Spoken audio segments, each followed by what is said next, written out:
Vol 1ch 113. The awakening of elemental attributes after enlightenment is solely related to the user themselves, unaffected by the guidance method or the content of the learning during the enlightenment stage. What's learned during enlightenment is merely about sensing magic and manipulating magic, and so on. So whether Muin ultimately takes after her father or her mother, no one can say for sure. However, the day of her awakening is getting closer and closer, and soon it will become clear. The day after receiving the key to the library from Rosvitha, Leon took Muin there. Upon entering, rows of neatly arranged bookshelves stretched as far as the eye could see. Leon couldn't help but sigh. There must have been tens of thousands of books here. A private library reaching the scale of a large public library, Rosvitha was indeed generous. Thinking about it, Leon couldn't help but wonder, with so many books. Could the Dragon Queen read them all? But upon further consideration, he realized that dragons had lifespans reaching thousands of years, something humans couldn't compare with. With 1,000 years at one's disposal, even with intermittent efforts, all these books could be read. Leon refocused his thoughts and walked alongside Muin, holding her little hand as they passed row after row of bookshelves. Although there were plenty of books here, they were all meticulously categorized, covering various genres. This included novels about love, ghosts, and mythical legends, you name it. However, Leon didn't come here to cultivate his sentiments or pass the time. Alongside teaching Muin the basics of magic, he also needed to address his own issue of depleted magical power. Leon selected a few introductory books on magic, and then led Muin to a desk by the French windows. He lifted Muin onto his lap, letting the little dragon girl sit comfortably, before opening one of the chosen books titled Introduction to Young Dragon Magic. "Oh, I know this book," Muin exclaimed excitedly, pointing at the table of contents. Leon chuckled and gently patted her small head. "Now, Muin, it's time for you to follow your sister's footsteps and study diligently." "All right, Tilda." No matter how silly she might seem at times, Muin was still a genius of a sister. Being a bit silly on the surface didn't mean she couldn't handle serious matters. Leon had confidence in his little cotton ball. As he flipped through the books, he explained some basic magical knowledge to Muin. In terms of these fundamental theories, both dragons and humans followed the same teaching methods. Magic is a composite force, formed by the combination of the user's physical and mental strength. It is then guided through the user's magical pathways within the body, ultimately producing the desired effects, Leon explained to Muin in the simplest way possible. The little dragon listened attentively, her fuzzy head nodding along. Then she asked, "Daddy, what is mental strength?" Mental strength is just a term. It can be understood simply as willpower, intent, or strong thoughts about a particular goal. Of course, this is just a simplified explanation. The actual description is much more complex, Leon answered as he picked up another book. "For example, when Daddy picks up this book, isn't he using some strength?" Muin nodded. "So while using strength, Daddy also has the intention of I want to pick up the book. With both driving forces, Daddy completes this simple action." Muin blinked her beautiful big eyes, softly murmuring in agreement. Then she asked, but if Daddy's intention to pick up the book isn't strong, can't he still pick it up in the end?" The simplified description naturally had some loopholes. Of course, these were intentional loopholes left by Leon. He wanted Muin to think and ask questions on her own, as that's what would leave a lasting impression. "Well, you're not wrong, Muin, but that's just for something as simple as picking up a book. The impact of intent, or let's say, mental strength on it isn't significant," Leon explained. "But if it's something complex like manipulating magic, then mental strength can have a significant impact on the final outcome. Let's consider two extreme hypotheses regarding this." "All right, Daddy, go ahead," Muin said, listening intently. This was way more interesting than listening to stories about young dragons. "Let's consider two people," Leon began. "One is physically healthy and mentally sound, while the other is also physically healthy but strongly averse to using magic for some reason. Now let's set the same goal for both of them, using Dragon Flame." "Which person do you think will achieve a better result?" Leon asked. Muin raised her hand, "The first one." "Why's that?" Leon inquired. "Because Daddy just said that magic is composed of physical and mental strength. So with the same physical health, the strength of their mental will determine the final outcome of the magic," Muin explained. Leon chuckled and pinched her little cheek. "Exactly, The strength of the intent to use dragon flame determines the actual effect of the spell. On the other hand, what I said about strongly averse to using magic for some reason was just a general statement. Muen tilted her head. What does that mean? There could be many reasons for not wanting to use magic. For example, just finishing a battle and wanting to rest as soon as possible, or feeling the pressure from an opponent after witnessing a friend's defeat. There are many scenarios like these. That's why in the process of learning magic, there are specific courses focused on training mental and willpower. Muen will encounter them in the future, Leon explained. Oh, I see, Muen will remember that, Muen nodded. Of course, having enough mental strength alone isn't enough. Physical strength is also crucial. Muen has been exercising regularly recently, which is great, Leon praised. The little dragon wagged her tail proudly. Of course, Tilda Muen doesn't want to fall too far behind my sister. Such a good daughter, always so diligent from a young age. In the future, she'll surpass all the other dragon lords. After explaining a bit more, Muen started practicing on her own. Leon could finally focus on his own tasks. He approached several shelves of magic books, carefully selecting the ones that might be useful. Having just reviewed the composition of magic with Muen, Leon also had a fresh perspective. Since magic is composed of both physical and mental energy, my physical strength should be sufficient now, and my mental energy shouldn't be lacking either. Why then is my magic still in a state of depletion? He muttered under his breath, delving into deep thought as he browsed through books.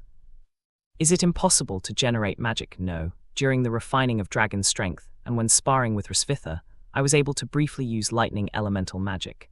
This indicates that I can synthesize magic. What could be going on? For the entire morning, he flipped through numerous ancient magic texts, indeed finding some precedents of magic depletion. However, Leon merely lightly attempted those solutions, to no avail. Tricky. Looks like this will be quite a lengthy task, Leon thought to himself. During lunchtime, Leon took Muen to the dining hall. Rosvitha was already there. Mommy Tilda, the little dragon girl, called sweetly, her fluffy hair bouncing as she ran over. Rosvitha smiled and lifted her up. Are you tired from your morning studies? Not at all, Daddy explained everything so well, and Muen listened super attentively. Tilda. Rosvitha gently rubbed her daughter's cheek. That's good then. Muen, you should awaken your inherent elements soon. Mommy is really looking forward to the day you awaken. As she spoke, she lifted her gaze and glanced meaningfully at Leon. Leon snorted softly, knowing exactly what the dragoness was thinking. Whether Muen ultimately awakened as a fire or lightning element wouldn't have much impact on her future studies, but it would greatly affect the couple's status within their family. Noya had already awakened the lightning element, which was a significant advantage for Leon and Rosvitha to flaunt. So if Muen also awakened as a lightning element, Leon was afraid they'd be able to rub it in Rosvitha's face with champagne. However, if it were the fire element, the queen could regain some ground, reclaiming some advantage, and preventing that damned dragon slayer from incessantly gloating. Their competitiveness was peculiar, much like how normal families would often argue about who the child resembles more. Lunch progressed slowly. Halfway through the meal, Anna approached with a letter in hand. Excuse me, Your Majesty, Your Highness, it's a letter from the Academy. Anna handed the letter to Rosvitha. Rosvitha opened the letter and read through it from top to bottom. Leon also set down his utensils. Concerning their daughter, he was also very interested. What does the letter say? Rosvitha passed the letter to Leon. The Academy invites us to attend the awards ceremony for Noya's composition competition. Vol 1ch 114. Although this letter is just a simple invitation, it doesn't mention Noya's performance. But they have confidence in their daughter's abilities and the creativity of her selection for this competition. However, the couple couldn't feel too happy about it. Because the word ceremony always brought back some embarrassing memories of their experiences at St. High's Academy. Whether it was the previous enrollment ceremony or the school sports day ceremony, under the manipulation of Vice Principal Wilson, that old bee-dragon, they always found themselves in extremely awkward situations in front of the dragon community as this model family. It's possible that Wilson genuinely took pride in having a student from such an outstanding family in his academy, and in the eyes of other dragon families, the Melkvi family was indeed a model for their studies. But do they not know what kind of family this is? The couple didn't feel guilty about the title of model family. They just felt it would be better to pass on the honor rather than share it with their archenemy. So, tomorrow we're probably going to be subjected to the judgmental gazes of those dragons again, Leon said, and Wilson will be the executioner tomorrow. After a moment's thought, he looked at Rosvitha. How about we sneak off to the academy tonight and quietly take care of that old bee-dragon? As he spoke, Leon made a slicing motion across his neck. Beheading someone to cure a headache is not a preferable method of treatment. However, if the person causing the headache happens to be the one getting beheaded, the therapeutic effect might be unexpectedly good. Rosvitha knew he was joking, so she shook her head. Let's just go and attend it honestly. The letter says this ceremony is only held within Neuer's class. Even if the vice principal shows up, it won't cause much of a stir. In other words, they had survived the previous heavyweight encounters, so this time's level of intensity would be a piece of cake. Leon scratched his head and breathed a sigh of relief. Okay, then we'll leave tomorrow morning. Yeah. Leon waved his hand and left Rosvitha's room. Rosvitha sat alone on the couch, feeling a bit of PTSD despite her usually calm demeanor when it came to St. High's Academy ceremonies. She could only hope that Headmaster Wilson would tone it down a bit tomorrow and not let her and Leon embarrass themselves too much. As the night grew darker and drowsiness crept in, Rosvitha got up, took a shower, quickly tidied up and went to bed. The next morning, the couple headed to St. High's Academy. Upon arrival, they made their way to the teaching building of the Little Dragon section. The corridors of the teaching building were bustling with the parents of little dragons, some frantically searching for their children's classrooms, while others took the opportunity to socialize with outsiders. Leon and Rosvitha headed straight for Neuer's classroom. The homeroom teacher was standing at the classroom door, welcoming each family. After just finishing with one family, and before having a chance to catch her breath, the homeroom teacher spotted Leon and Rosvitha walking towards them. She quickly walked up to them, extending her hand to shake Leon's and Rosvitha's. Following the instructions from the vice principal, she had to show 10 times, or even 9 times, the enthusiasm when dealing with model families. Welcome to the composition ceremony, both of you. You've traveled a long way. Not at all, teacher. You have to teach so many children regularly, which is even more demanding, Rosvitha politely replied. The homeroom teacher felt a bit embarrassed by the praise, covering her mouth and chuckling softly. It's all right, it's just part of my job. Please come in, Neuer is sitting in the middle of the first row. Since Neuer was much younger than the other young dragons, and naturally shorter, it was reasonable for the homeroom teacher to place her in the first row for better visibility of the blackboard. All right. Just as the couple was about to step into the classroom, they seemed to have thought of something and halted their steps. Rosvitha pursed her lips, hesitating for a moment before she couldn't help but ask, Teacher, may I ask if Vice Principal Wilson will also be coming today? The homeroom teacher shook her head. The Vice Principal is attending a meeting with the headmaster at the main campus today, so he won't be present for this small award ceremony. Immediately, the couple felt a sense of relief, as if they had been granted a reprieve. Wilson, the executioner of social death, wasn't here, so if there were any parts about model families during the ceremony, they should be able to quickly skip over them. Leon and Rosvitha no longer had to worry about feeling like they wanted to disappear into the ground, as they had in the previous 2 ceremonies. They walked into the classroom side by side and spotted Neuer in the first row. Mommy, Daddy, over here, Neuer stood up in her seat, waving to them. They walked over and sat down on either side of Neuer. The classroom was spacious, and to ensure that every family could accompany their child comfortably and happily during the ceremony, the academy had set up parent seats next to each little dragon's seat.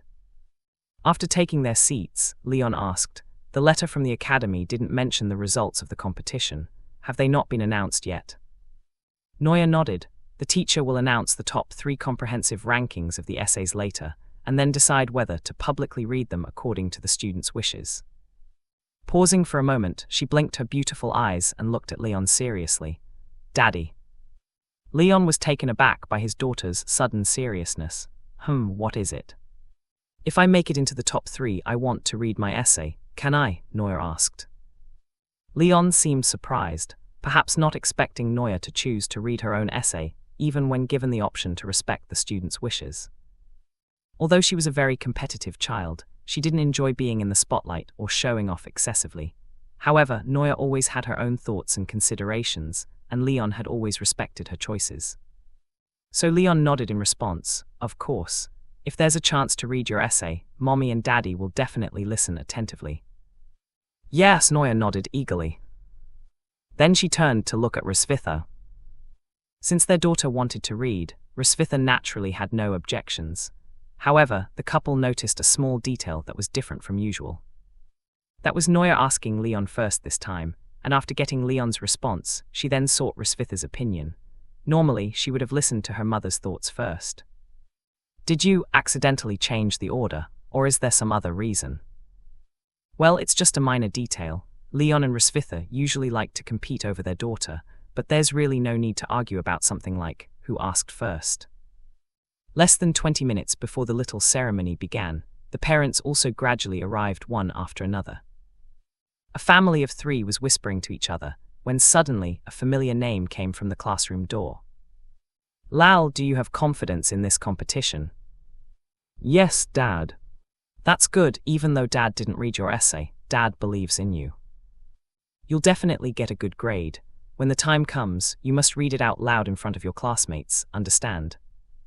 Yes, Dad, the teacher read my essay before and said I wrote about paternal love very sincerely. Haha, indeed you are my son. I'll treat you to a big meal when we get back. While speaking, Lal and his father walked into the classroom with great strides. Because Leon's family was sitting in the front row, they saw Lal and his father as soon as they entered. When Lal's father recognized Leon with a single glance, his steps faltered. For some reason, his knees began to ache faintly as he locked eyes with this person who refused to show his tail. He pursed his lips, coldly snorted, and then led Lal to seats at the back. Leon glanced at him and then asked, "Did the unlucky kid write a good essay?" Noya nodded. Although he's not good at fighting, his academic performance in regular classes is still pretty good. It doesn't matter, my daughter will definitely be better than him. Leon patted Noya's head gently. Noya smiled and quietly waited for the little ceremony to begin. Vol 1ch 115. 20 minutes later, all the young dragons and their parents had gathered. The homeroom teacher stepped onto the platform, smiling and nodding slightly. Thank you, parents, for taking the time out of your busy schedules to attend the award ceremony for our class's essay competition. After the opening remarks, the homeroom teacher went straight to the point. The essays submitted by the students this time are all outstanding, with each student offering their unique perspective on family, which is commendable. I've written detailed comments on each essay submitted by the students, and you can retrieve them to review after the award ceremony. Now I have 3 essays with the highest overall scores. I will announce their authors one by one, and according to their wishes, decide whether to read them aloud in front of everyone. After briefly explaining the procedure of the mini-ceremony, the families below the platform began to whisper among themselves, eager to know if their child would make it to the top 3. However, according to the homeroom teacher's approach, even if a student didn't make it to the top 3, it didn't matter much. They could still learn from the teacher's comments on their essay to improve and refine their writing skills. All right, now, I'll announce the 3rd place winner of the essay competition for Class 1 of the Young Dragons, and it's Kelly. The homeroom teacher led the applause, and the young dragons and their parents in the class followed suit, clapping their hands. So Kelly, would you like to read your essay? The homeroom teacher asked gently. Kelly, a small young dragon, stood up. She had a simple ponytail and wore round glasses. Beside her stood her mother, holding her daughter's hand as if encouraging her. Kelly's other hand nervously gripped her skirt, and after a moment of hesitation, she shyly shook her head and softly said, "No, thank you, teacher." Kelly's mother smiled understandingly at this, without any hint of reproach for Kelly's introverted nature. The homeroom teacher smiled. All right, everyone, don't be fooled by Kelly's quiet demeanor. Her essay is full of love for her mother. Here, Kelly, take your essay back. Kelly walked to the side of the platform, her steps small, and received her essay with both hands. Thank you, teacher, she said softly. The homeroom teacher ruffled her little head affectionately. Kelly held her essay close to her chest and returned to her seat. Now it's time to announce the second-place winner of the essay competition. His name is... There were still 2 spots left, and the trio of Leon couldn't help but feel nervous anticipation. They stared at the homeroom teacher's mouth, trying to discern from her lip movements that the first letter of the student's name probably wasn't no. Congratulations, Rand. Another round of applause ensued. Rand, a relatively outgoing young dragon, stepped onto the platform and passionately read his essay. Leon clapped along with the others below the platform, murmuring anxiously, just 1 spot left now. He glanced at his daughter Noya, who appeared extremely nervous, her small fists clenched tightly. Leon pondered for a moment and gently covered his daughter's hand with his own. He didn't say anything, but Noya's tense fist immediately relaxed a bit. Now it's time to announce the first-place winner of the essay competition, and the winner is... The homeroom teacher dragged out the suspense, the entire room holding its breath in anticipation.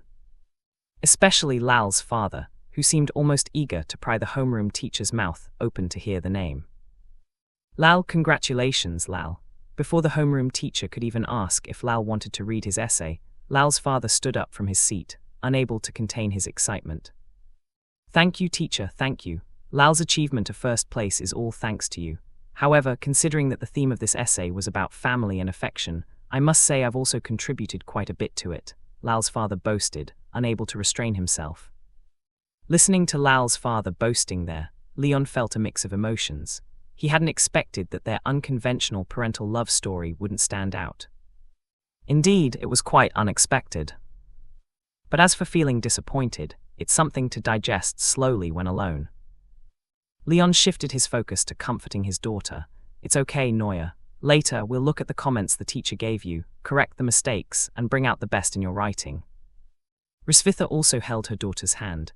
Maybe Mommy and Daddy didn't perform well on our date that day. We'll work harder together next time and strive for a better result. Though Noya couldn't hide her disappointment, she was still a sensible child. She knew her parents had put a lot of effort into her essay. She nodded. Mommy and Daddy, you've already done great, don't say that.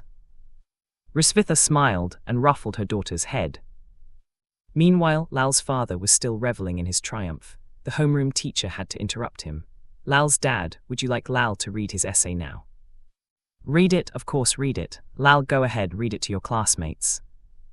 Lal's father was incredibly confident in his child's work. After all, it had won first place. How could he not be confident? Lal nodded earnestly, stood up, and walked to the platform, picking up his essay to begin reading. Lal, the title is Silent Father's Love. Lal's father chimed in, see that? Just by looking at the title, it's already so profound, isn't it? The other parents nearby could only politely agree, yes, yes, indeed. My father is a Duke of the Crimson Flame Dragon clan. He's always too busy to play games with me or teach me my studies.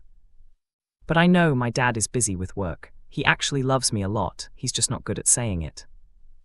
Lal read his essay on stage, while Lal's father sat below, listening with relish. He praised almost every sentence. As Lal reached the middle part, it began to tie into the theme of Silent Father's Love. I remember once I got into trouble at school. When I came home, I thought Dad would scold me, but he didn't. The next day, I asked Dad to teach me some simple magic as usual, but Dad looked a bit strange. As Lal's father listened to this part, his smile froze, seemingly realizing something. Dad didn't refuse me. He started teaching me how to use small-scale dragon flames, but before long, he was sweating profusely and couldn't even stand properly. I only found out afterward that Dad had injured his knee those days. I asked him how it happened. He said he accidentally bumped into a very hard stone while hunting and needed 2 days of rest to recover. But at that time, to prevent me from worrying and to let me focus on learning magic, Dad chose silence, chose to endure. That's a silent father's love. As Leon listened below, his initially disheartened mood lifted slightly. So this is what silent father's love means.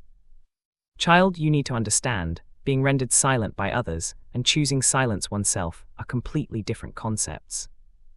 But Lal's little essay was indeed well written, with smooth prose and neat handwriting, so there was a reason it won first place.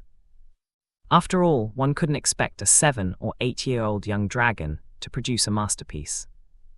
After Lal finished reading, he looked at his father with sparkling eyes.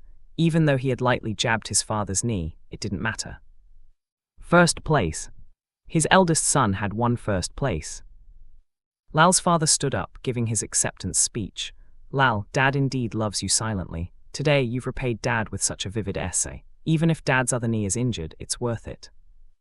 Leon couldn't help but turn his head at such an explosive speech. However, as he turned, he met Lal's father's gaze. Lal's father sneered disdainfully at him, as if he wanted to mock him openly if it weren't for the classroom setting. Now he's showing his true colors. Perhaps it would be better to break his other knee as you wish later, Leon thought. Risvitha tugged at Leon's sleeve and whispered, "Out of sight, out of mind." Leon shrugged and withdrew his gaze. Lal's father wanted to continue teasing Leon and his family, but at that moment, the homeroom teacher interjected, "Oh, by the way, one student's essay isn't with me, so it didn't participate in this ranking." With that remark, the attention of the young dragons and their parents in the classroom shifted from Lal's father back to the homeroom teacher. Lal's father, who had been bragging, stopped when he heard there was another contender. As for Leon, the phrase "didn't participate in the ranking" made him vaguely think of something. Could it be that his obedient daughter had surpassed the level of young dragons and no longer belonged among the children? Sure enough, the homeroom teacher lowered her gaze and looked towards the front row closest to the platform. "Noya, it's you." Noya's eyes, previously filled with disappointment, lit up again. Then where is my essay? Before the homeroom teacher could respond, the classroom door suddenly opened. "Noya K. Melkvi's essay is here." The white-haired old dragon held up the 2 pages of the essay, his age seemingly forgotten as he panted. Perhaps only the exemplary students from their institution could make him so excited. As Leon looked at the vice principal, he couldn't help but feel impressed. The executioner may be late, but he never misses a show. In his hands, there might even be torture devices that could make people wish they were dead. Vol 1ch 116. Amidst the curious gazes of numerous dragons and one human, the vice principal strode excitedly to the platform, holding Noya's composition in hand. The homeroom teacher quickly made way. Everyone in the Dragonling department knew well that the Melkvi family was the apple of the vice principal's eye. It was expected that even reading a composition would require his personal attention. However, upon taking the stage, the vice principal didn't rush to read Noya's composition. Instead, he first offered an explanation. "The reason Noya's article isn't participating in this evaluation is because our esteemed principal, Angelina Olette of St. Hy's Academy, has heard of her deeds and family background. Therefore, she wishes to personally review Noya's composition." Angelina Olette. This was the first time Leon had heard the name of the principal of St. Hy's Academy. If the principal didn't make an appearance soon to assert her presence, Leon felt the vice principal might usurp her position. After all, this old dragon had an exceedingly high visibility rate, whether in entrance exams or school events. The vice principal waved the sheet of paper containing the extensive red comments, his proud demeanor suggesting it wasn't the principal who evaluated Noya but him. As expected, Noya's article greatly pleased Principal Olette. She said if a Dragonling composition score were out of 100, she would give Noya 95. Why deduct 5 points? Because 5 points weren't enough. Leon silently scoffed as he watched the vice principal's excited demeanor. The vice principal chuckled with satisfaction. "Because," he said, "the principal said she didn't read enough. Next time there's a composition competition, we must make sure Noya writes more. She's more than willing to set aside half an hour to review Noya's compositions." Ah, understood. In plain terms, it meant not seeing Noya's composition was like having ants crawling all over oneself.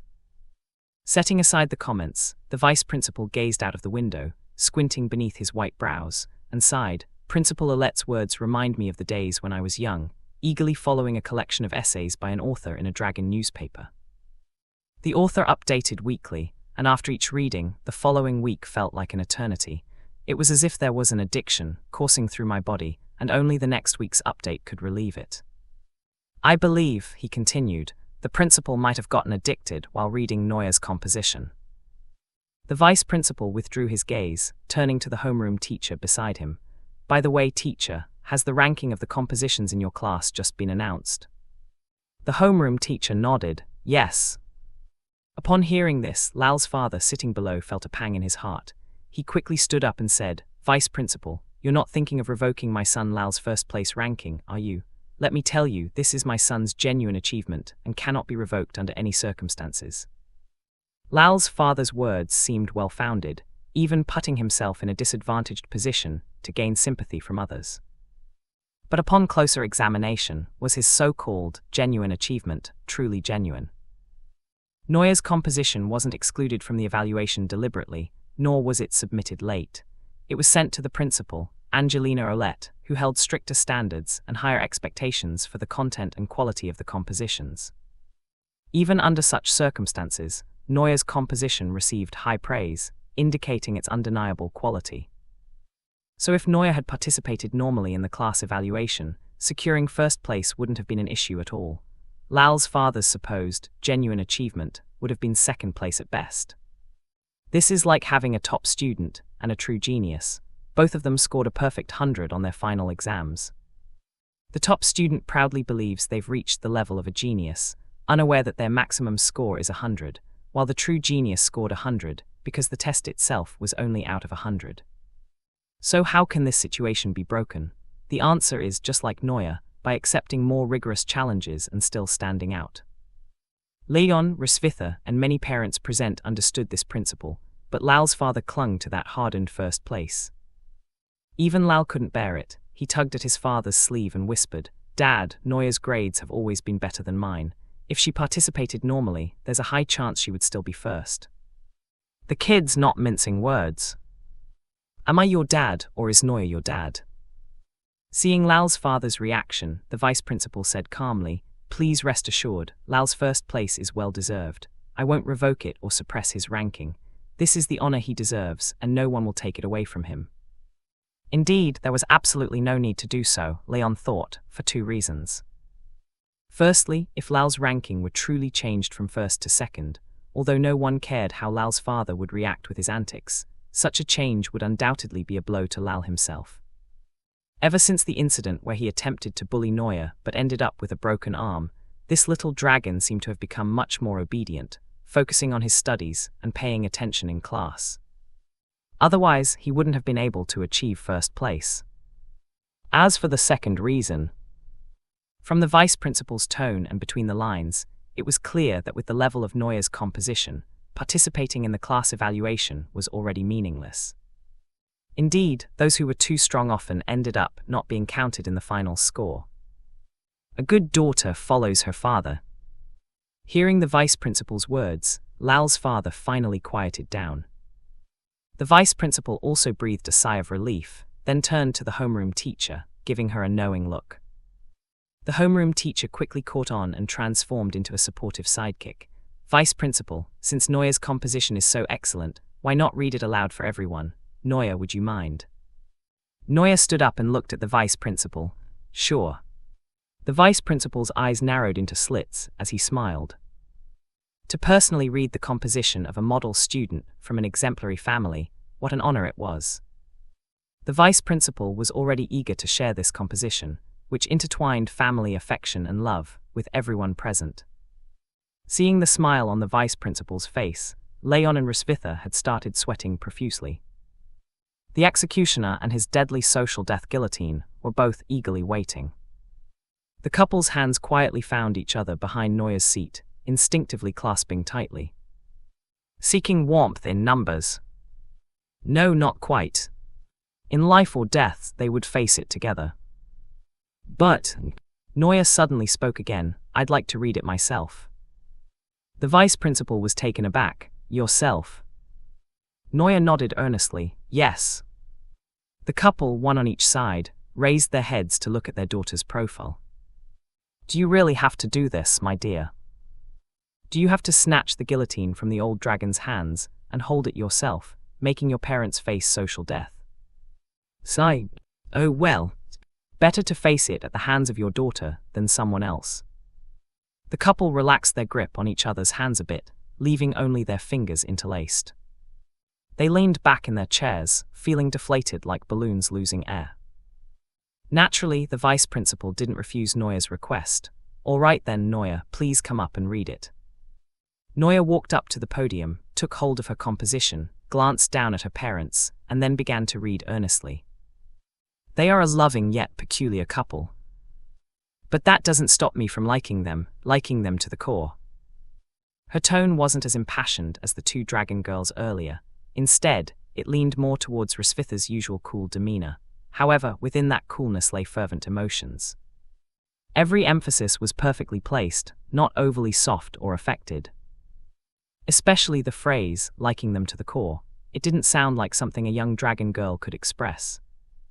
That wasn't a pretense of maturity, it was her sincerest emotion toward her parents. As the reading continued, the couple gradually realized that this composition wasn't some instrument of social death at all. It was clearly a love letter from their daughter.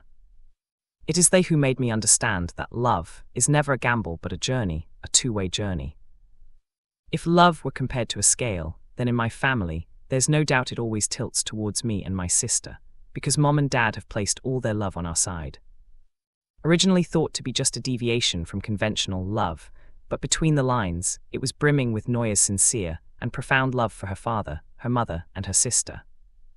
Perhaps profound shouldn't be a word used to describe a child, but that's the feeling she gave Leon. In just 800 words, the composition quickly reached its conclusion. Leon thought she might continue to extol, to elevate the theme, but Neuer's ending wasn't like that at all. She simply put down the paper, her small face serious and solemn, and lowered her gaze to look at Leon below. Father and daughter, separated by the lectern, locked eyes, one high, one low. After a moment, Neuer spoke softly. "I have the world's best dad." Pausing for a moment, Neuer seemed to catch a hint of a sour taste and quickly looked to Rosvitha beside her, and Mom. In her composition, she originally wrote it as, "I have the world's best dad and Mom." Compared to the metaphors and rhetoric in her previous content, this concluding sentence seemed somewhat ordinary. But only Leon and Rosvitha could pick up on the subtle detail in this sentence. Whenever Rosvitha and Leon appeared together on screen, she always addressed Mom first, then Dad. However, this time she put Dad before Mom. Vol 1ch 117. Neuer was fortunate to have a dad who could understand her subtle nuances. Her dad was also fortunate. Even though Neuer didn't initially accept him, his love for her wasn't any less than for Muen. This love eventually melted the barriers between father and daughter. As they locked eyes, there was no need for excessive words. Everything that needed to be expressed had been conveyed in that composition. Now, just a glance was enough to understand what was in each other's hearts. Rosvitha watched this scene with a sense of relief. Although she and Leon always had some odd points of contention and competitiveness regarding their daughter over the past few months, from the initial, "I won't let you touch me," to the first, "Dad, go for it" at the sports meet, and now to "I have the world's best dad," Rosvitha had witnessed this process. She was the witness to Leon and Neuer breaking the ice. No one understood the emotion in Leon's heart at this moment better than her. Well, she had originally wanted to tease her daughter afterward, asking why she gave so much attention to her dad, but now Mom was feeling a little jealous. But after some thought, Rosvitha decided against it. Her daughter having a complete and happy childhood was more important than anything else. The vice principal stood beside the homeroom teacher, applauding while quietly asking, "What do you think? It's not favoritism towards their family, right? Neuer's composition was genuinely good, wasn't it?" The homeroom teacher nodded repeatedly, offering sincere praise without flattery. The emotions were more sincere, and the writing flowed better. No wonder Principal Alette is looking forward to her writing more. Even I want to see more of it.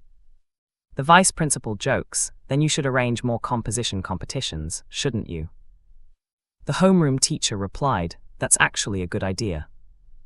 Seated in the front row, Leon and Rosvitha faintly heard the conversation between the vice principal and the homeroom teacher amid the applause. "Arrange more competitions? Please don't. A single date is already our limit. If there were more, I can't guarantee that I wouldn't hang you, old dragon, in the Sky City as the final stop of our date." The award ceremony for the composition competition came to a close, and after the dispersal, some dragon parents who were familiar with each other began chatting privately. Some approached the homeroom teacher to inquire about their dragon's recent performance and learning situation. The vice principal, however, kept Leon's family in the classroom. Leon knew it. If the old dragon didn't get his fix of being the executioner today, he wouldn't easily let them off. Mr. Leon, Miss Risvitha, Neuer's composition is truly the most sincere piece of writing I've seen in my hundreds of years of tenure. I even want to hang it on my office wall, replacing Principal Olette's portrait. The couple quickly waved their hands. No, Vice Principal, we appreciate Neuer's writing, but we can't show disrespect to Principal Olette. Right, Neuer? Neuer nodded repeatedly. She knew her parents had no room to retaliate against the vice principal, so whatever she was asked to do, she immediately complied with. The main strategy was for the family to work together to resist the vice principal. Well, it's truly a rare find. For such a piece of writing, even replicating it would be an insult. It should remain one of a kind in the world. The three of them grinned awkwardly, their mouths twitching in unison, displaying remarkable harmony. Oh, by the way, since Neuer's composition didn't participate in the class rankings, Principal Olette wanted to make up for this small regret, so she asked me to bring over her own pen to present to Neuer. As he spoke, the vice principal took out a pen from his pocket, slightly bending down to hand it to Neuer. Neuer received it with both hands, carefully examining the pen. The pen emitted a unique metallic sheen, its black and silver colors shining brightly, reminiscent of stars in the night sky. The entire pen was slightly heavy. Held in hand, it felt like grasping a piece of tranquil history. Leon only knew that in human society, only respected and accomplished old scholars received pens from their peers upon retirement, symbolizing respect and recognition. Thinking about it, although the symbolism of giving a pen might be slightly different in dragon culture, it should ultimately represent acknowledgement. Principal Olette rarely shows such high regard for a student.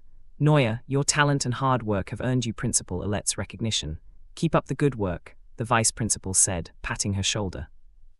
Thank you, vice principal, and thank you, Principal Olette, Neuer said politely.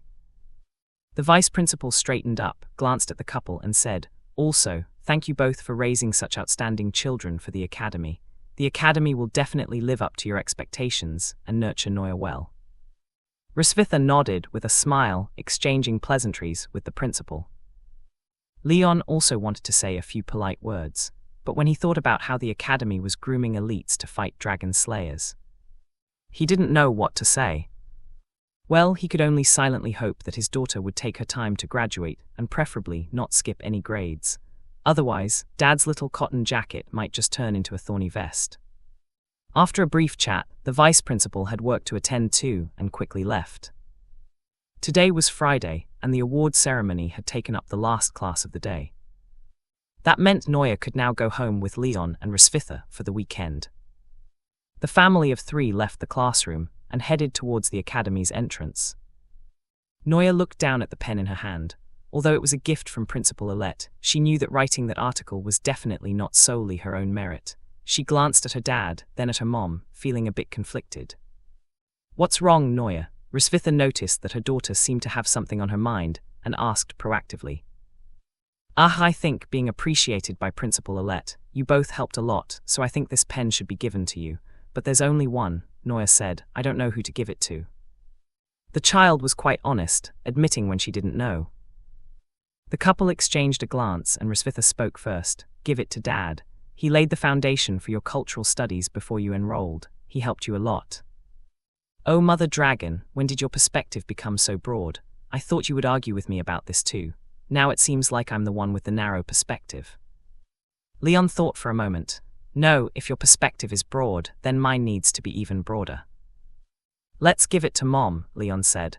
Dad doesn't usually need a pen, but Mom can use it when she's working. He wasn't making it up. Last time he went to Risvitha's study to get the keys to the library, he saw her using a pen to deal with some paper reports. Using the pen passed on by their daughter would surely make her work harder, Mother Dragon. Risvitha raised an eyebrow. Dragon Slayer. Being so kind, are you trying to establish a lofty image in front of our daughter? HMPH, I won't let you have your way so easily. Let's give it to Dad, she insisted. To Mom. To Dad. To Mom.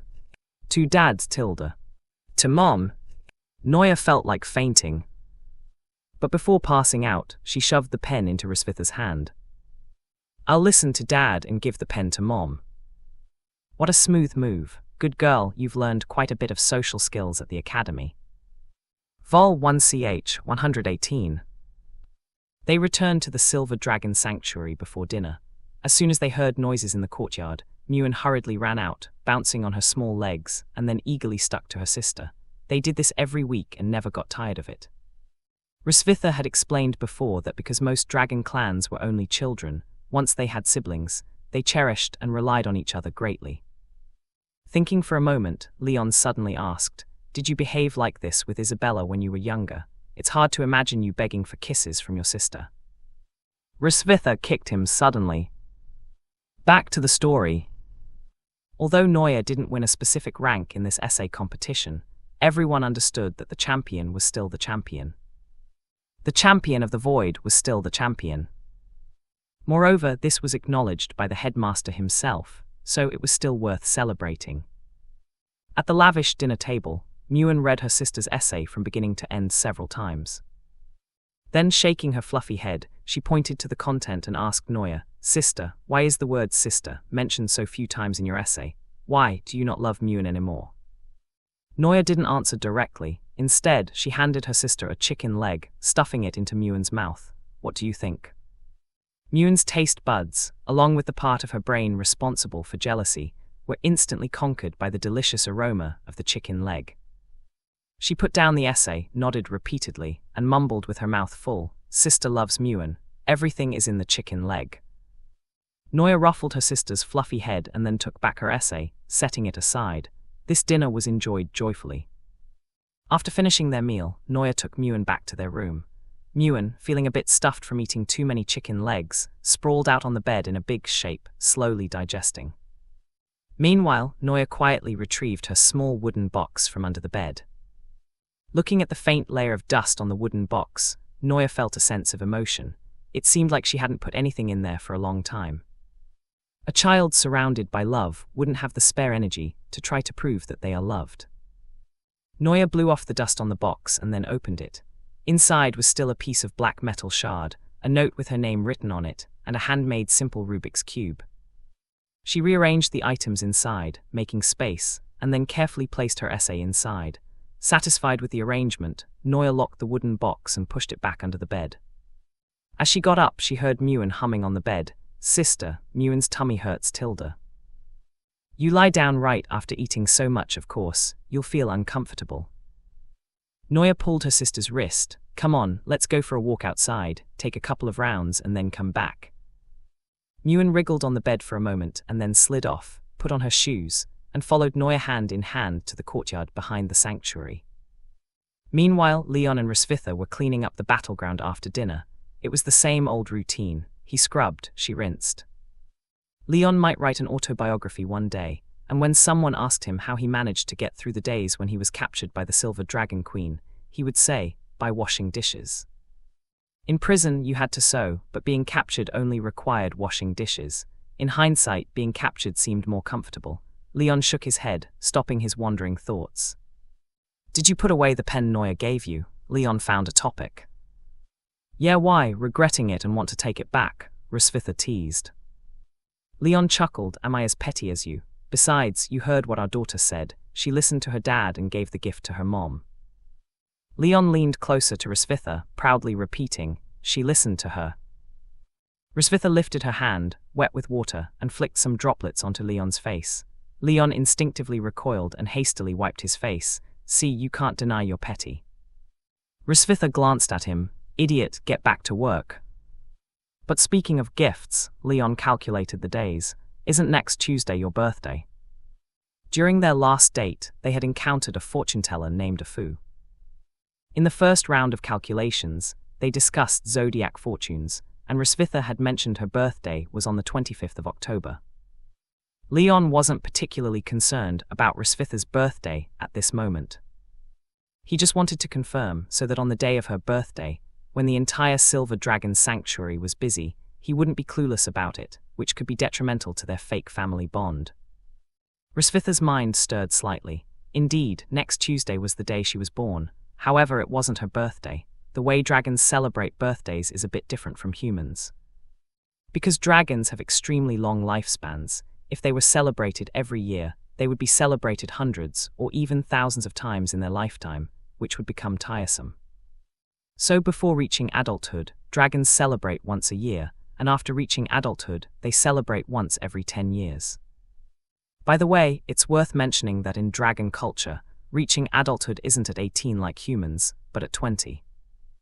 Dragons who are 20 years old have acquired enough physical fitness, logical thinking, and mastery of magic, fully prepared to embark on their long lives. Hrisvitha did a quick calculation.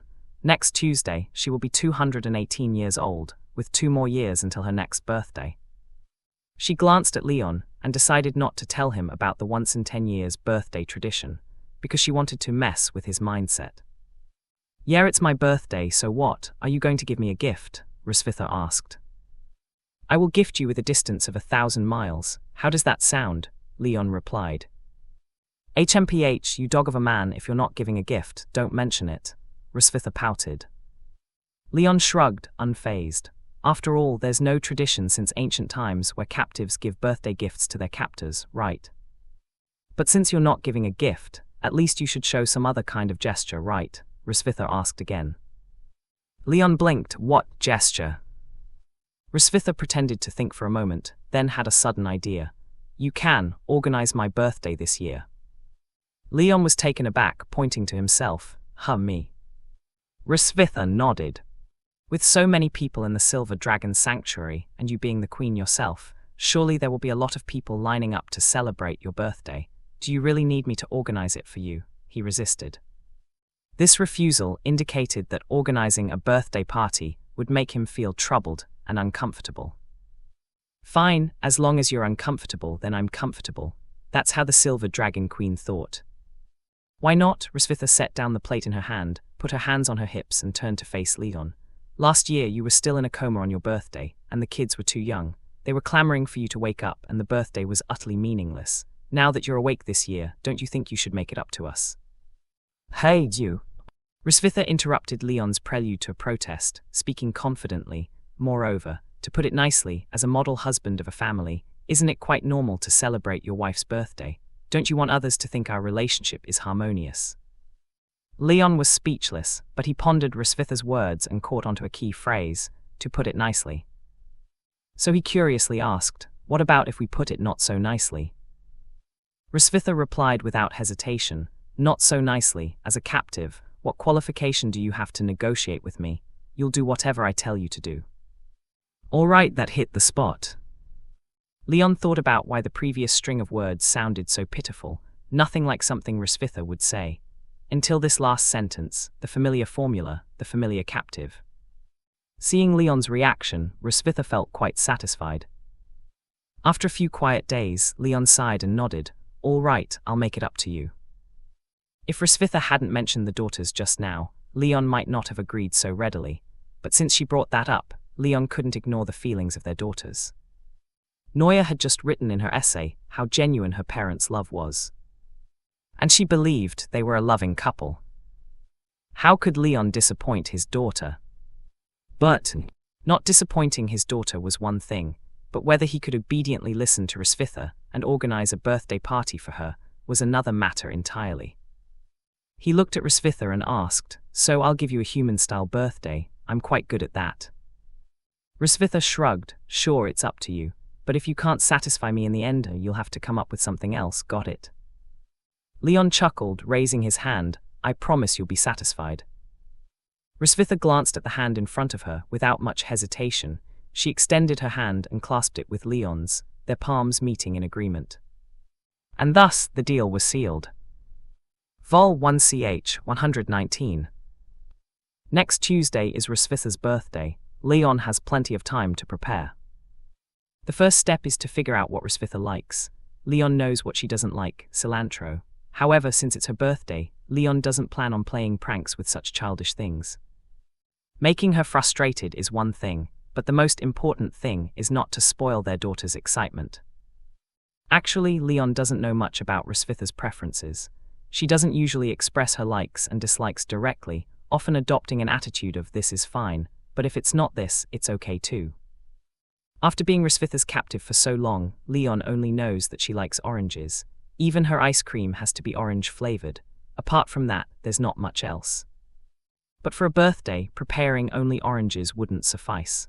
Otherwise, Rosvitha might say, "Are human birthdays always this pathetic?"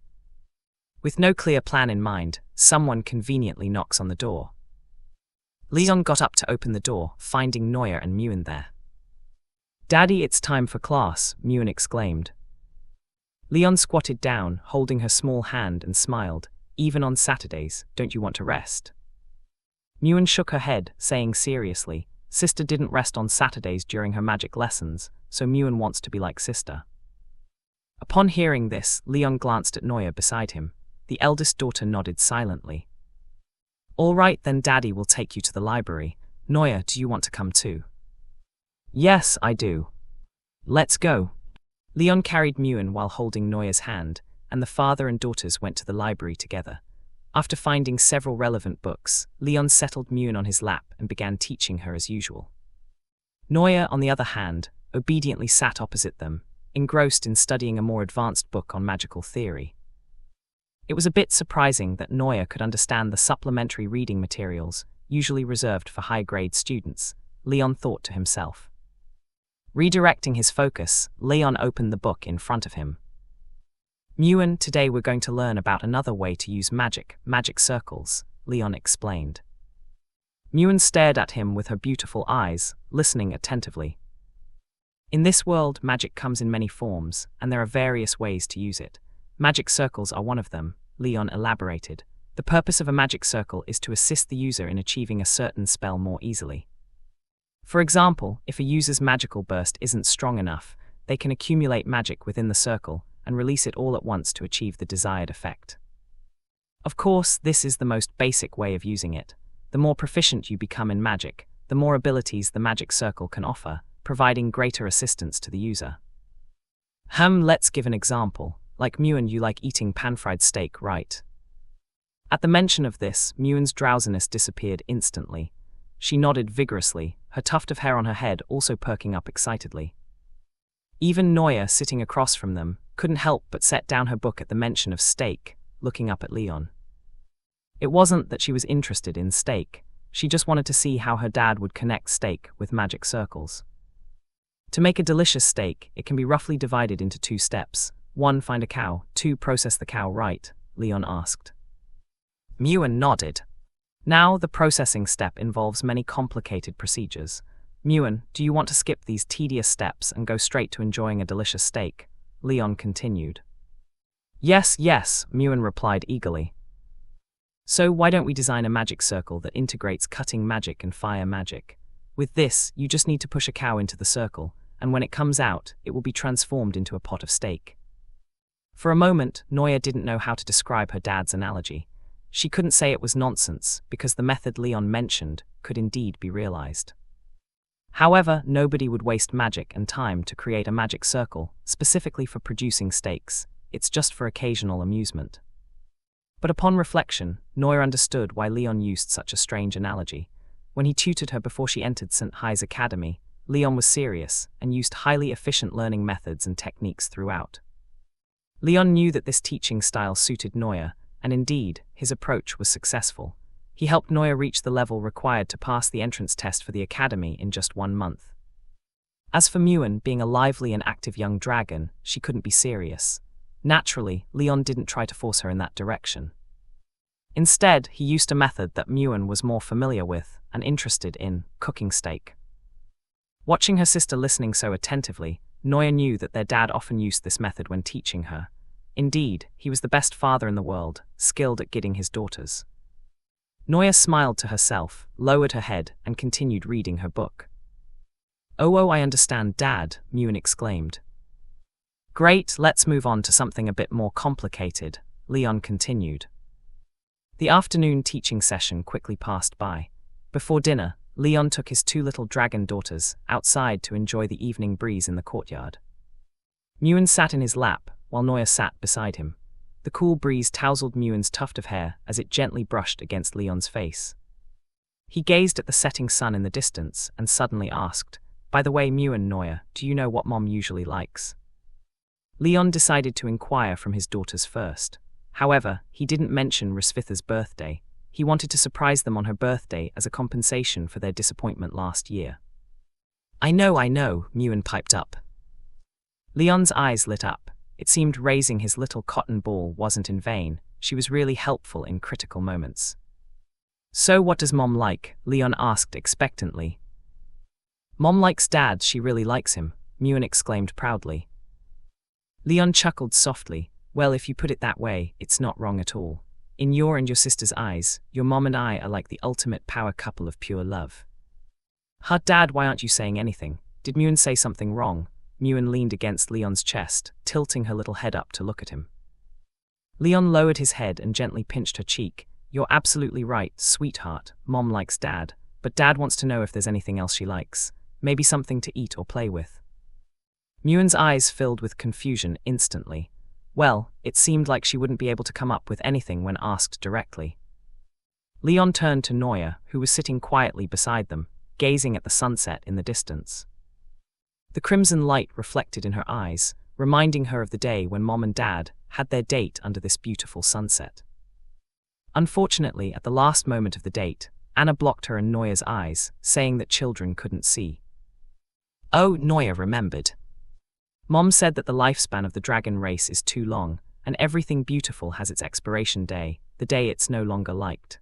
So for her, the fleeting beauty holds more nostalgic significance.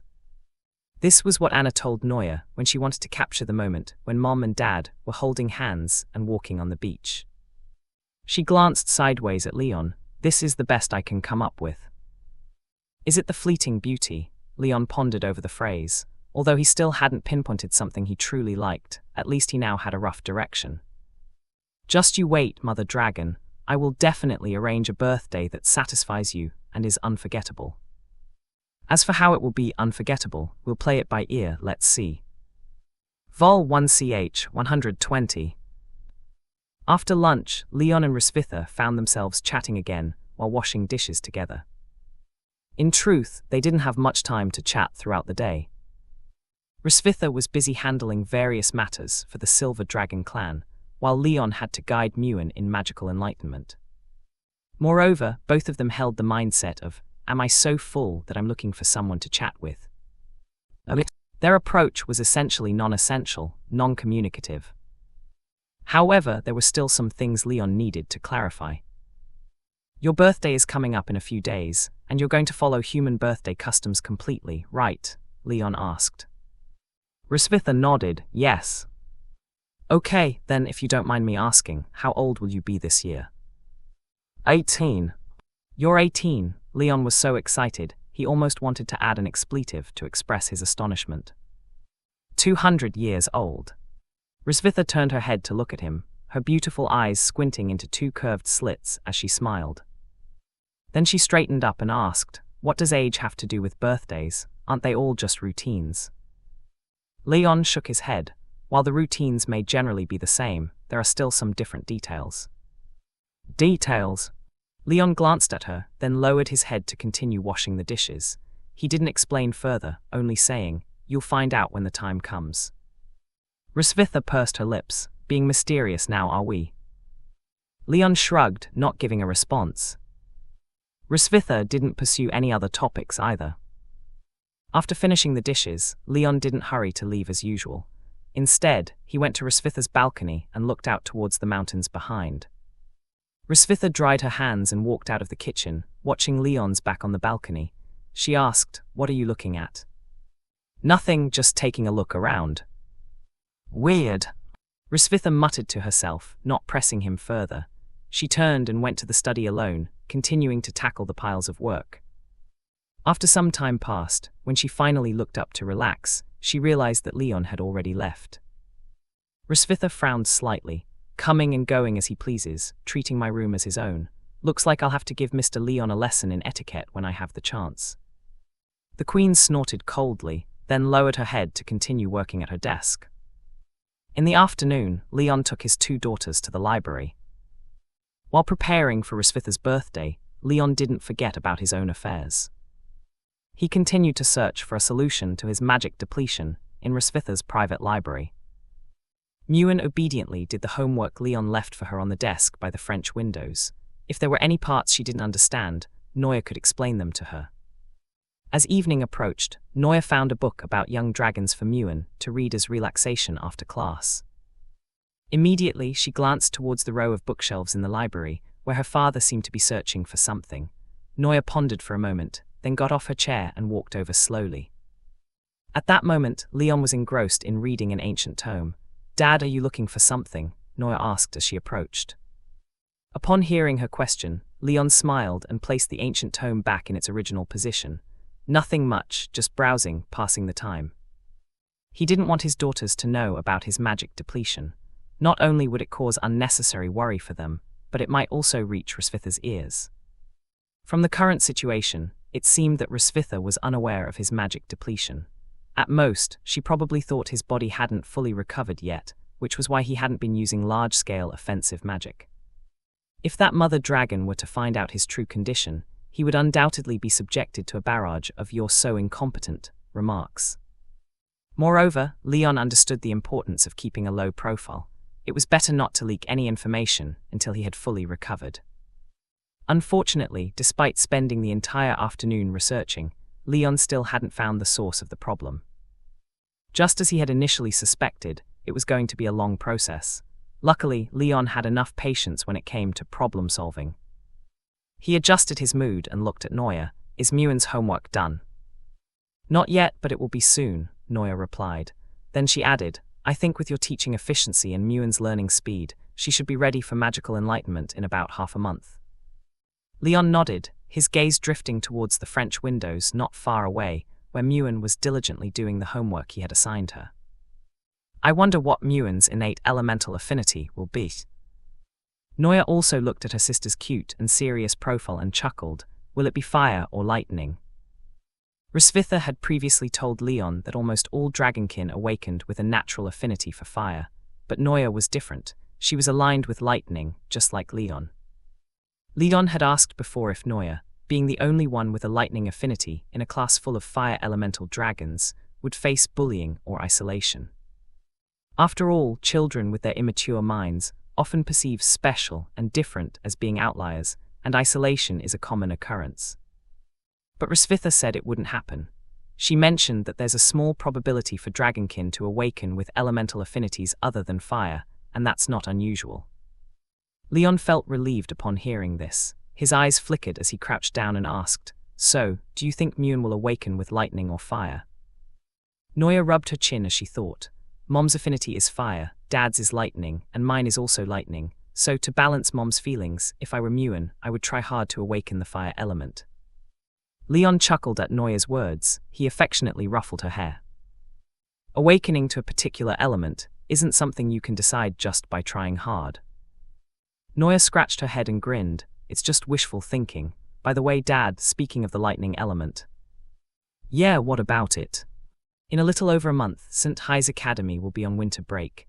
During this time, I've learned quite a bit about basic magic, so could you teach me more about lightning magic during the break? That way, when the next semester starts, I'll be more prepared for the school's curriculum." Leon was taken aback. It wasn't that he was surprised that Noya had made this request. Quite the opposite, in fact. If Noya didn't get involved in inner competition during the winter break, it wouldn't be like her personality at all. But Leon was still in a state of magic depletion, and teaching lightning magic formally would inevitably involve demonstration. When the time came, his daughter would expect an impressive display of thunderous wrath, but after struggling for a while, Leon would only manage to conjure a couple of small sparks. "Daughter, it's okay, Dad, it's still cute. I'll go ask Mom to teach me." "No, this couldn't happen. This kind of thing absolutely couldn't happen." He had fought hard for his position in the family, and his place in his daughter's heart was also something he had fought for. There is still over a month until winter break.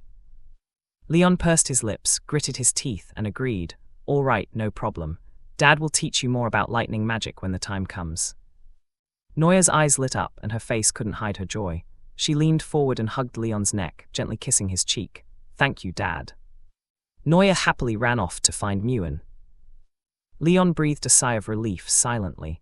After Mother Dragon's birthday, I need to make better use of my time.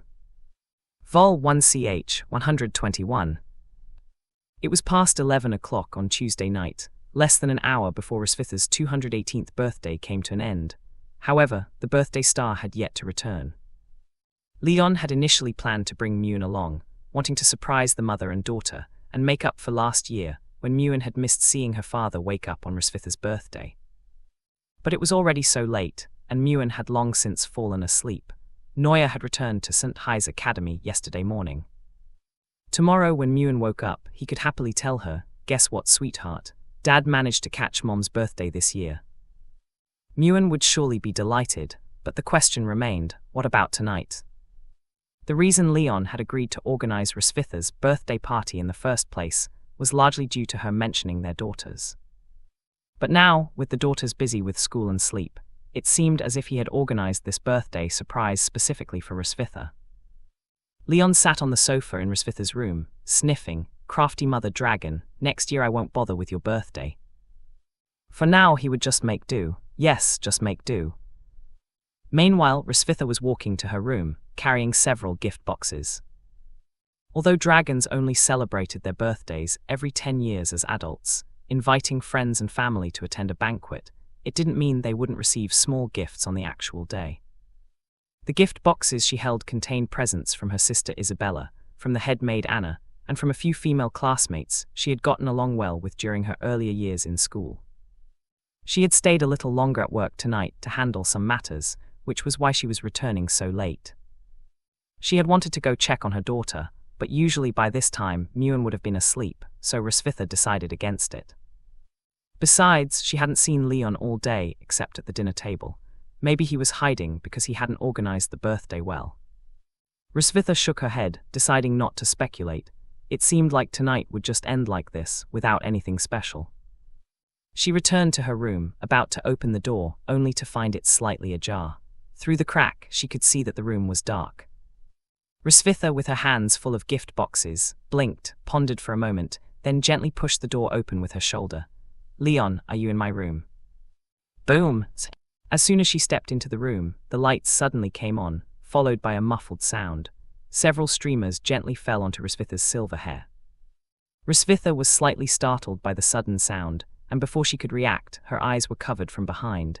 It was Leon. She was very familiar with the feeling of his touch. And in the entire Silver Dragon Temple, besides him, no one dared to barge into her room and blindfold her.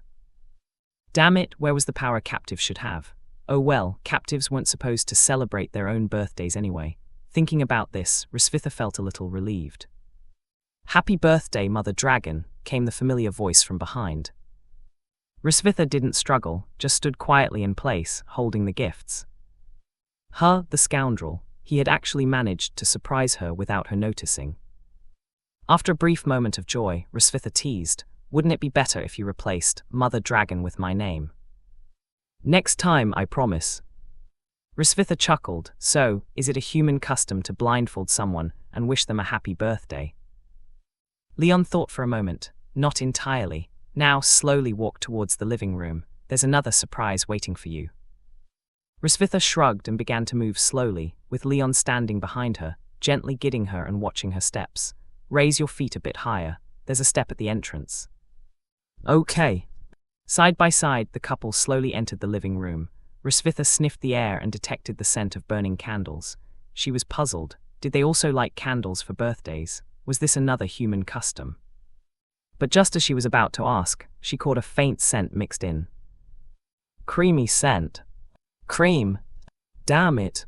The moment Rosvitha thought of cream, her entire dragon self felt uneasy. The scene of being pelted by cream puffs at the school sports day was vivid in her mind, causing her to want to run at the mere scent of cream. "I know what you're thinking, but it's not what you think," Leon reassured her, still covering her eyes. "Are you ready? I'm going to let go now." "Okay," she replied, preparing herself to smear cream puffs on Leon's face if that was what awaited her when she opened her eyes. The next moment, Leon slowly removed his hands from her eyes.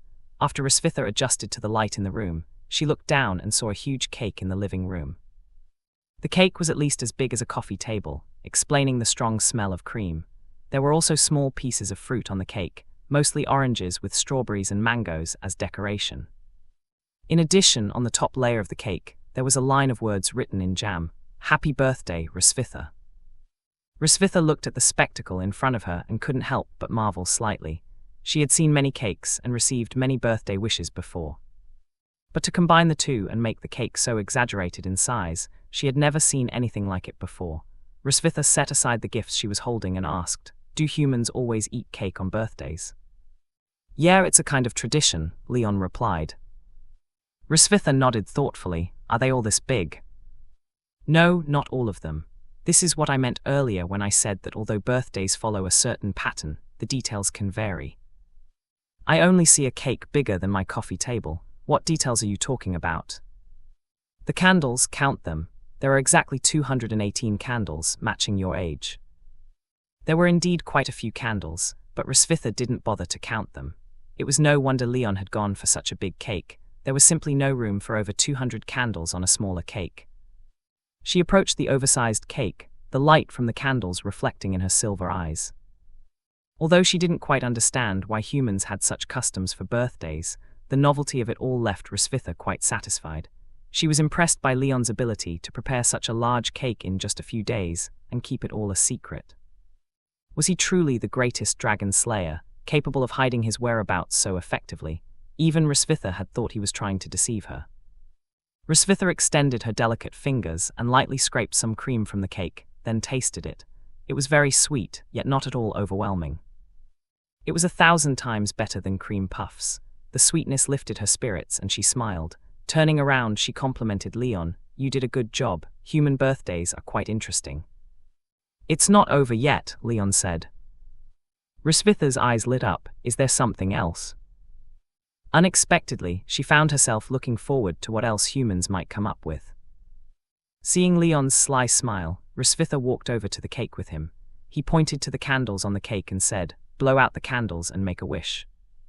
"Huh? Why do I have to blow out the candles to make a wish? And does making a wish on your birthday really make it come true?" "It's not guaranteed to come true, but it's for good luck.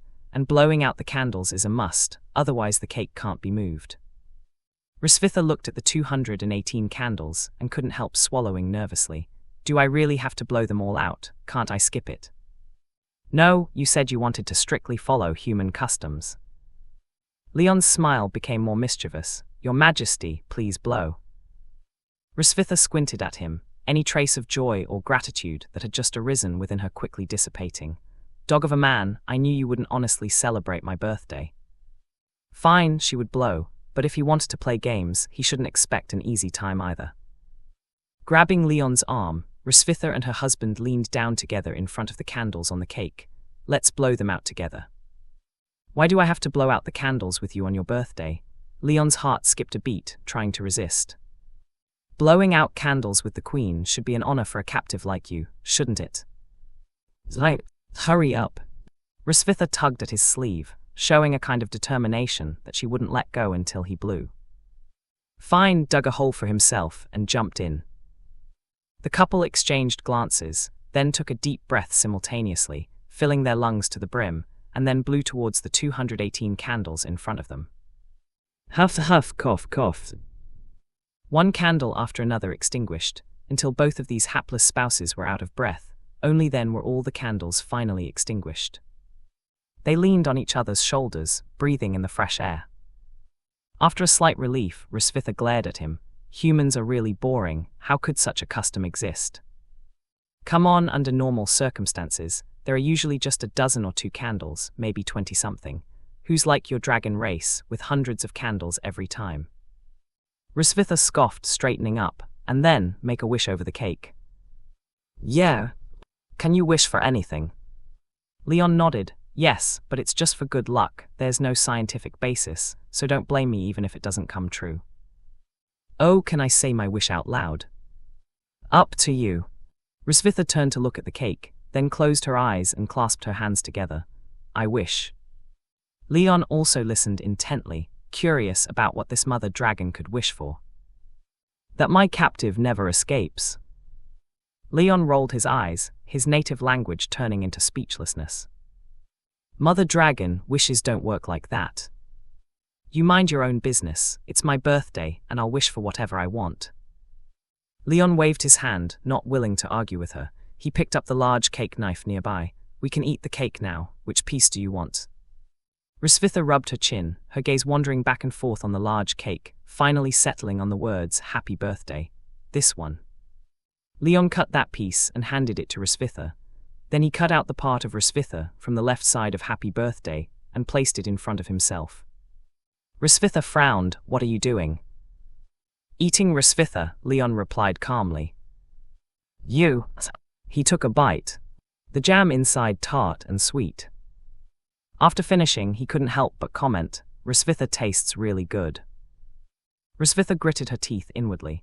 She swore that when Leon's birthday came, she would definitely cut out Leon and smear it fiercely on his face, making him eat his share. The cake-eating session was also over. Risvitha placed her hands on her waist, counting off, blowing out candles, making a wish, cutting the cake and eating the cake, all done. Leon tilted his head. What's wrong? Not satisfied? Earlier, Risvitha had said that if she wasn't satisfied, Leon would have to come up with something else for her. Risvitha thought for a moment, then nodded, not entirely satisfied. It was already quite fun, but Risvitha wanted to tease Leon a bit more, to see if he had any other tricks up his sleeve. What's wrong? Leon asked. Risvitha looked around, her gaze finally landing on the pile of small gifts she had just retrieved, and she asked, What about my birthday present? When dragons celebrate birthdays, there are no cakes, no wishes, but there is the tradition of giving gifts, right? Leon couldn't resist teasing. Risvitha snorted lightly. Forget it if there's none. This birthday barely qualifies as your job done. Barely qualifies. Sorry, there's no such thing as barely qualifies in Leon Casmode's life dictionary. He gestured toward the balcony with a lift of his chin. Follow me. What for? Risvitha asked. To see the gift I've given you, Leon replied. With that, Leon walked toward the balcony, and Risvitha followed behind him. The couple stood side by side, gazing up at the deep night sky. Where's the gift? Risvitha asked. Instead of answering, Leon slowly raised his right hand, preparing to snap his fingers. What does this mean? Risvitha asked, confused. Snap! A blue light shot up from the distant woods, piercing the sky. Risvitha looked in the direction of the light. Is that lightning? The dazzling blue light reflected in the eyes of the Silver Dragon Queen. Under her gaze, the light gradually converged, separated, and recombined. Eventually, it formed into a short sentence, in the form of lightning in the night sky. Risvitha, happy birthday. On her 218th birthday, just a minute before it ended, Leon Casmode had written this blessing for her in the sky. Unique, fleeting. It turned out that when he stood on her balcony a few days ago, he was choosing the right angle. This guy, he did put some thought into it. However, lightning couldn't exist for a long time, not even with magic. So this happy birthday, composed of lightning, lasted for less than 5 seconds, disappearing into the vast night sky. But that was enough. Only things that are fleeting, Risvitha murmured softly. Leon finished the sentence for her, have a meaning worth cherishing. She turned her head. Did Anna tell you? Anna told me. From your reaction, I knew you were satisfied, Leon said. Risvitha didn't argue further. She nodded. Yes, very satisfied. I didn't expect you to be so good at organizing birthdays. Of course, Leon said proudly. Oh, how so? Leon puffed out his chest proudly. I've always been the one to organize my family's birthdays. I'm quite skilled at it. If it weren't for the face-saving lightning blessing just now, Risvitha would have already kicked him off the balcony.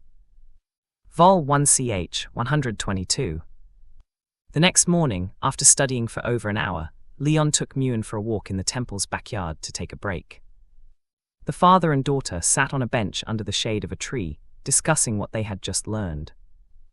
Not far away, several dragon maids were chatting, while each holding a piece of cake. Because the birthday cake Leon prepared for Risvitha yesterday was excessively large, even with just the two of them plus Muin, they wouldn't finish it even if they delayed it until next week. So this morning, Risvitha arranged for Anna to cut the cake into small pieces, and distribute them to the maids. However, there was still a lot of cake left. Rosvitha said, "Leon, this is extravagant." Leon replied, "Mother Dragon, this is throwing good money after bad. This is burning the bridge after crossing the river. This is drinking water and forgetting who dug the well. This is reading the scriptures and then hitting the monk, ungrateful." Rosvitha didn't know where he got so many idioms and didn't bother to argue with him. Besides, she had a happy birthday yesterday. Even though it wasn't a formal birthday that only comes every 10 years, it still had a sense of ceremony. So she decided to indulge Leon for these 2 days, to avoid him accusing her of being ungrateful. Muin fluttered her pretty big eyes, staring at the delicious cakes in the hands of the maid sisters, grumbling and swallowing saliva. In the little dragon girl's mind, cakes were the second most delicious food in the world, the first being pan-fried steak, made by Mom. But she had already eaten a piece in the morning. Dad said not to eat too much cream for breakfast, and to wait until lunch or afternoon to eat. But the temptation of the small cakes was too great, and Muin, in a rare form, started to use her little brain in an unusual way. After a moment of thought, she looked at Leon. "Daddy. What's up? Do you have any regrets?" Leon was bewildered, not understanding why his dear daughter would suddenly ask such a profound question. In the past, she would always ask things like, "Daddy, can we have steak for lunch? Daddy, can we have steak for dinner? And Daddy, can we have steak for supper?" Nevertheless, Leon pondered seriously for a moment. Regrets, yes, he had them, and many at that. But his regrets might not be suitable for a child to hear, so Leon shook his head. "Daddy has no regrets since having you and your sister." Upon hearing this, the little dragon girl didn't show a happy expression, but instead sighed in pretended regret. "Ah, but Muin has regrets." "My dear, you're just over a year old. What regrets could you possibly have? Regretting that your stomach is too small to eat a whole basin of steak." "What are Muin's regrets then?" Leon asked. Muin didn't immediately answer, but instead asked, "Daddy, do you think if a dragon has regrets, she won't be happy anymore?" Leon's mind stirred slightly, feeling like his clever daughter had something more to say. After a moment of contemplation, he cautiously nodded. "Yes. So Daddy wants Muin to be happy all the time, right?" Of course. Does that mean Daddy will help Muin solve her regrets, right?" "Yes." After receiving the affirmative answer from her old father, Muin's serious little face suddenly broke into a smile. "Then, Daddy, Muin's regret is that she only ate 1 piece of cake this morning. Muin wants to eat some more." Leon was nearly caught off guard by this sudden turn of events. Desperate times call for desperate measures, Muin K. Melkvi. When did you transform from an adorable and innocent little dragon girl to a conniving little dragon girl who sets traps for her old man? Could it be that the other half of Rosvitha's genes in her dear daughter's body is causing mischief, giving her astonishing talent in outsmarting Leon? It must be so. So everything is Rosvitha's fault. Scheming mother dragon, give me back my daughter. Gathering his thoughts, Leon reached out and pinched Muin's little face. "Firstly, if you want something from Daddy in the future, you can just say it directly, no need to beat around the bush like this." Muin nodded earnestly. "Daddy, I want cake." "Secondly, you can't eat too much cake." Muin of really, Daddy, I can't.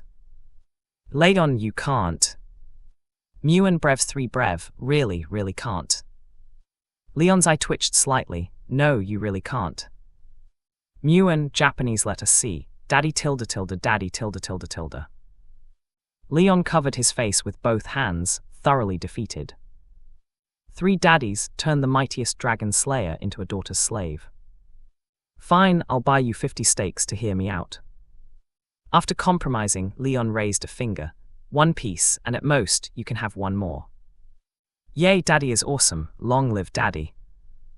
The little dragon girl excitedly leaned in and planted a big kiss on Leon's cheek. A warm feeling flooded his heart. Being a daughter's slave isn't so bad after all, is it? But amidst his joy, Leon seemed to have realized something. "Have you 2 sisters found a little trick that makes Daddy here obey your every command?" The other day, Noya asked him to teach her lightning magic. He agreed, and Noya gave him a kiss. Now Muin wanted to eat more cake. He agreed, and Muin also kissed him. This is an unfair deal. Whoever heard of one kiss for learning magic? Whoever heard of one kiss for more cake? Do you two not know that Daddy here is a man of fairness and justice, impartial and incorruptible? So, if you want there to be a next time, you'll have to give me a few more kisses. Little greedy dragon, wait, Daddy will go get it for you. Yay, Tilda. But before Leon could get up, the head maid Anna came over with 2 pieces of cake. Your Highness, Princess Muan, please enjoy. Thank you, Anna Tilda. You're welcome, Your Highness, Anna replied with a smile. Leon also took a piece of cake, which was accompanied by a small slice of orange on top. He didn't start eating right away, but instead looked up and asked, "How much is left?" "There's still quite a bit left, Your Highness. The birthday cake you prepared for Her Majesty was quite grand," Anna shrugged. "Birthdays should be grand, right?" Leon shrugged back. Anna nodded, "Yes. Oh, by the way, Your Highness, I saw the lightning on the back mountain last night. It was also prepared by you for Her Majesty, right?" He didn't really want to talk about this, because it would give Anna and the other gossiping dragons something to talk about. You can mess around with food, but you can't mess around with ships, relationships. Actually, I'm not really close to your queen. Is it using a magic array to activate magical energy to achieve that effect? Anna asked. Leon silently nodded. Coincidentally, after explaining the mechanism and principles of the magic array to Muan the other day, Noya mentioned that her mother liked fleeting beauty, so Leon had a clever idea to combine the two, creating the effect of the lightning blessing last night. Truly worthy of Your Highness. Many of us saw it last night and praised Your Highness for being romantic and sentimental, winning the heart of Her Majesty. With just a casual move, Buddy here is a top-notch romantic. You dragon folks should learn a thing or two. Leon secretly felt proud. I'm already looking forward to Her Majesty's next birthday, Your Highness. What kind of surprise will you prepare? Anna said with anticipation. Leon grinned slyly, chuckling a couple of times. Next time? There's no next time. In the captive's suffering, there can be dragon birthday celebrations, but there definitely can't be 2.